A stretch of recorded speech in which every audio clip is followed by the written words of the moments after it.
मशहूर यूट्यूबर रजब भट्ट के घर पर नामालूम अफराद ने हमला किया है, जिसका मुकदमा रजब भट्ट की मदियत में थाना चुंग में दर्ज कर लिया गया है। मुकदमे के मतन के मुताबिक रजब भट्ट ने कहा है कि जनाब, मैं एक शरीफ शहरी हूं और मुल्क के तमाम कवानीन और इदारों का एहतराम करने वाला हूं।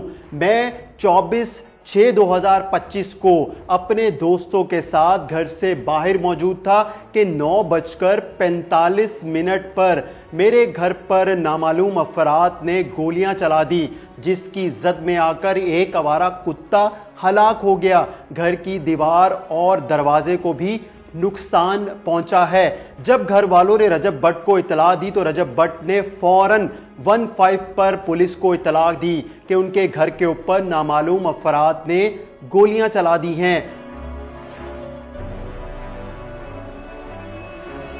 जाए वकुआ पर पुलिस के पहुंचने से पहले ही मुल्जिमान फरार हो जाते हैं। मुल्जिमान के हवाले से रजब भट्ट ने बताया कि वो वाइट कलर की गाड़ी के ऊपर आए थे और उन्होंने रजब भट्ट के घर के बाहर गोलियां चलाई, लेकिन जब वो वहां से फरार हुए तो उनका कोई सुराग ना मिल सका। रजब भट्ट ने कहा है कि मुझ पर और मेरी फैमिली पर नुकसान पहुंचाने की नीयत से हमला किया गया है। जो भी इस वाक़े में मुलव्विस है उसके खिलाफ सख्त कार्रवाई अमल में लाई जाए। जब हमने थाना चुंग राब्ता किया रजब भट्ट के केस के हवाले से तो हमें पुलिस जराए से मालूम हुआ कि रजब भट्ट के घर के ऊपर नामालूम अफराद ने हमला किया है और जिसका मुकदमा थाना चुंग में दर्ज किया गया है। पुलिस का बताना है कि अभी तक कोई ऐसा क्लू नहीं मिल सका। जब हम रजब भट्ट के घर पहुंचे तो वहां पर कोई गोली का निशान मौजूद नहीं था, यहां तक कि दीवार और दरवाजा दोनों साफ थे। हां, गली में मौजूद आवारा कुत्ता जरूर गोली से हलाक हुआ है।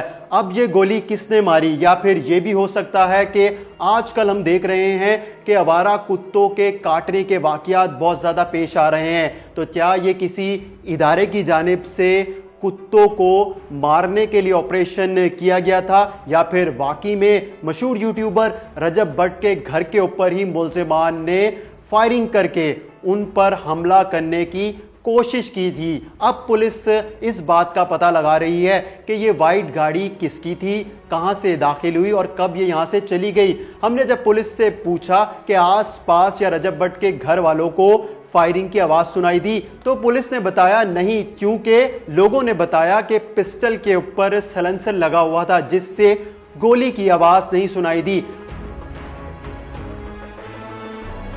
अब मशहूर यूट्यूबर रजब भट्ट जिस सोसाइटी में रहते हैं उसमें तो सिक्योरिटी भी बहुत ज़्यादा सख्त है, यानी कि जब कोई उस सोसाइटी में दाखिल होता है तो वहां पर सिक्योरिटी गार्ड्स मौजूद हैं, कैमरे लगे हुए हैं और पूछा जाता है कि आपने कहां पर जाना है। जब वो फायरिंग करके सोसाइटी से बाहर फरार होते हैं तो क्या उस वक्त भी सोसाइटी के कैमरों में नहीं आए होंगे? क्या रजब भट्ट के घर पर भी कैमरे मौजूद नहीं हैं? जब पुलिस से हमने सब चीजें पूछी तो पुलिस ने कहा कि अभी तक तो कोई भी सुराग नहीं मिल सका कि रजब भट्ट के घर कौन आया और किसने फायरिंग की। अलबत्ता रजब भट्ट ने मुकदमा जरूर थाना चुंग में दर्ज करवाया है, जिसके ऊपर मजीद तहकीकात का अमल भी जारी है। हमें इजाजत दीजिए, खुदा हाफिज।